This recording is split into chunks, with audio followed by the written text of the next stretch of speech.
So as you can see, this is a bigger mixer than what we had before, and we are going to use this to set up a microphone, a guitar, and more so a song on a laptop or computer. So I've already plugged the speaker in because it makes some buzzing noise here. I'm in Casemates in Portsmouth, and it's a fantastic rehearsal studio. I'm not going to advertise them too much because that's not the purpose of this video, but they're fantastic if you ever get a chance to play or rehearse here. So there are two cables already plugged in. I'm not going to unplug them on the basis that I've already turned on the speaker, which we've just done in the last video. So we have our XLR female into the male sockets here, which will be our main outputs. So there's two, one for a left speaker, one for a right speaker. And as we plugged it in, it's in the left speaker because it's on my left-hand side. We also have our aux cable, which is the red and white end, into a jack which goes into a phone, an Alexa, or any device that you can possibly think of. It's just a basic headphone socket. So I've got that going into a iMac next to me, which will play some music through. So there are a multitude of buttons that I'm going to go through on this one. So it's not a mixer tutorial to a degree, but it's really important that you know what's going on. So again, we'll take this in section by section. I'm going to go on this section here, just this first one for now. So we have different buttons. We have our gain, like we had on our small one, which adjusts the main volume of your input. So that could be your microphone or your guitar, or a song as well, or a track. We then have our EQ.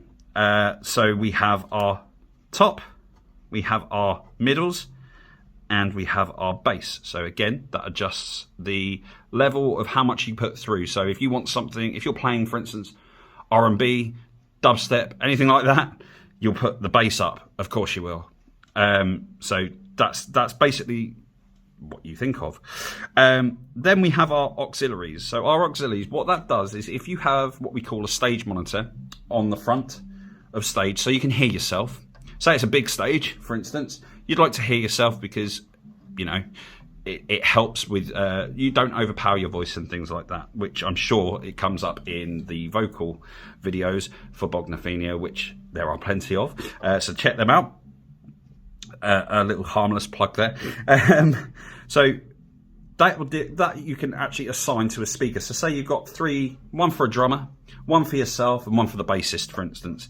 You can adjust these on their volume. So if they want more microphone, which this one would be, you just send more, or you send less. Simple as that.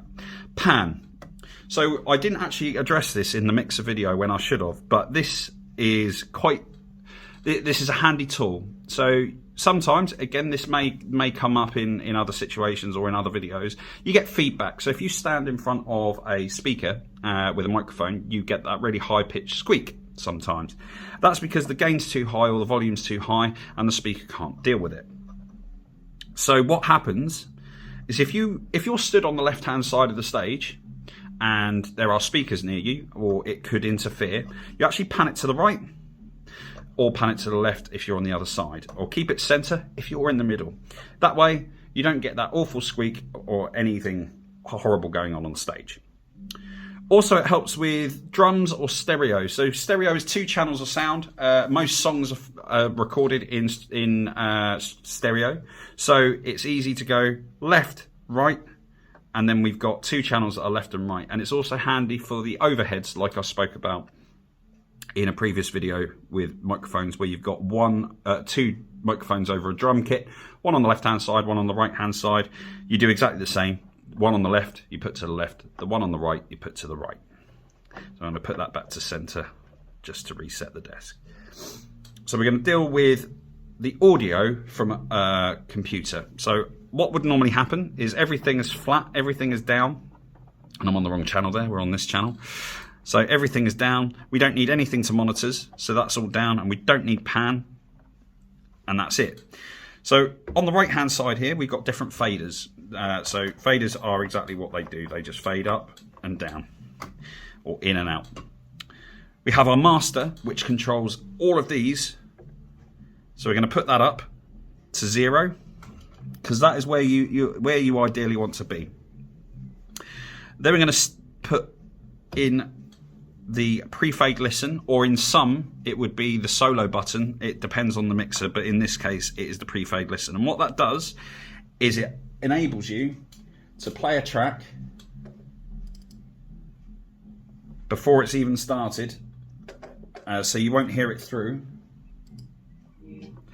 and it gives you the volume here. So generally that's a really good level, but it's not where you need to be. So you actually want to be around the top of the green into the yellow where 0 is.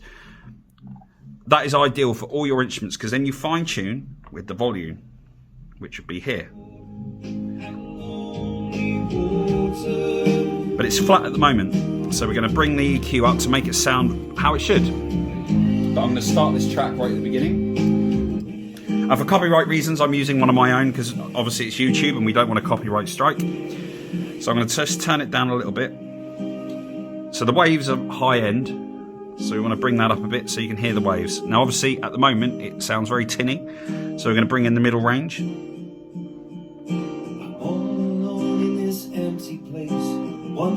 So you can hear the vocal a bit better. Now I'm going to bring in the bass. We'll wait for the bass guitar to come in. Step by step into the dark abyss, the water rising, but there isn't any fear. If I can remember where it is. But adjusting your volume, obviously in this room it's quite small, so we don't need to really be over this. And as you can still tell, I come through on the microphone here. In fact, it's going quite high, so we can now bring it down slightly on the gain, just to make sure it's staying there. Now the bass is going to come in. Can't really hear it, so there we go, and we can hear the kick drum a lot clearer with the bass. And again, you adjust the gain so it's just right.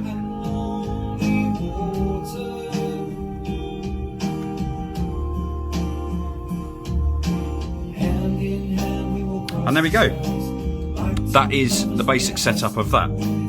So now on the next video we're going to go into setting up the microphone and looking at how we set up a band generally. But we'll only be doing a microphone and a guitar, and we'll get the sound levels right on those.